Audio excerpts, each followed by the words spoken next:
sa lahat ng iba't ibang religious group.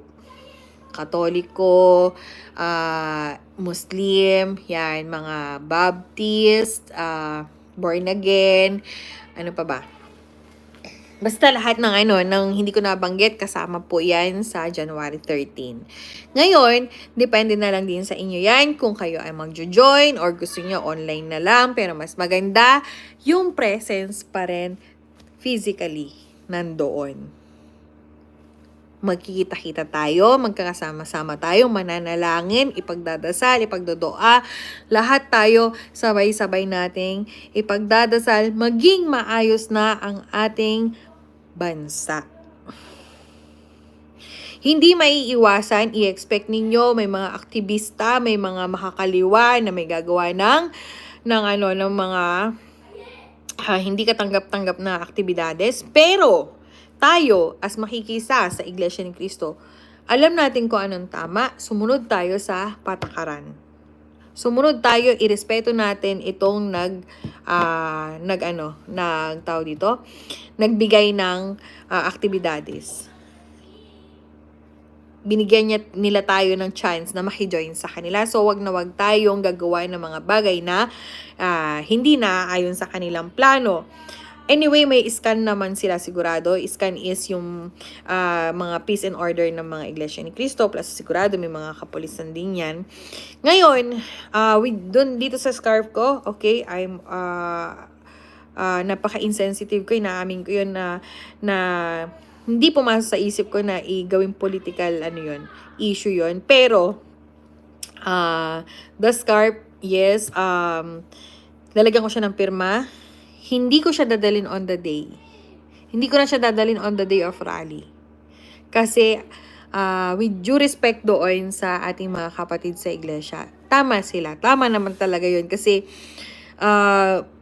hindi ko kinonsider na, oo nga pala, si Green nga pala is Duterte. Meron nga naman kasing BBM, meron nga naman kakamping, meron nga naman Pinoy. Ang purpose ng peace rally is pangkapayapaan. So, wag akong mag-cause ng any conflict because of the green scarf. Ngayon, guys, ang sabi ko nga sa inyo, if you want the green scarf, ito na siya. Free to. Free nga ito. I-add nyo ko dun sa i-follow nyo yung sa Facebook account ko, which is Yumi Santiago, o kaya yung TikTok account, okay? Magbibigay ako ng link doon kung, tawag dito, ay, hindi pala. Mag-PM tayo doon kung gusto niyo ng green scarf. Ayan, isi-shoulder nyo na lang yung yung tawag dito, yung shipping fee. Okay, shoulder nyo yung shipping fee. And then, ipapadala ko na lang siya dito locally through JNT. Ngayon, I don't know, siguro mga 100 lang yun, yung shipping fee natin. Alam ko may mga discount pa ngayon, di ba, pag may voucher. Pero tingnan natin kung magkano yung madi-discount. Okay, this one, ayan. Mahaba kasi siya. Ito free to. Lahat to free. Pambabae, pang lalaki, at madami pang darating. Okay? Hindi ko na siya dadalhin para wala tayong issue on January 13. Pero yun, this scarf, ito, madami pa pong darating kasi, pero almost green lang talaga siya. Kasi, ang favorite color ko is green. And also, this scarf, yan yung mga tinutulong namin sa iyo, is galing po ito sa mga supporters din natin na DDS, yan sila Tatay Ami, kay Mami M, kay Ma'am Lorin, Asano Lorin. Ayun nga pala, shoutout nga pala kay Ma'am Emily, Emily, ano ba yun? Nakalimutan si Ma'am Emily. Naku, nakalimutan ko yung apelido niya, si Ma'am Emily, mag-birthday nga pala siya sa Sunday. So yun, meron, ano pangalan nun? Si Ma'am Emily Barameda. Ayun, shoutout sa iyo, Ma'am Emily Barameda.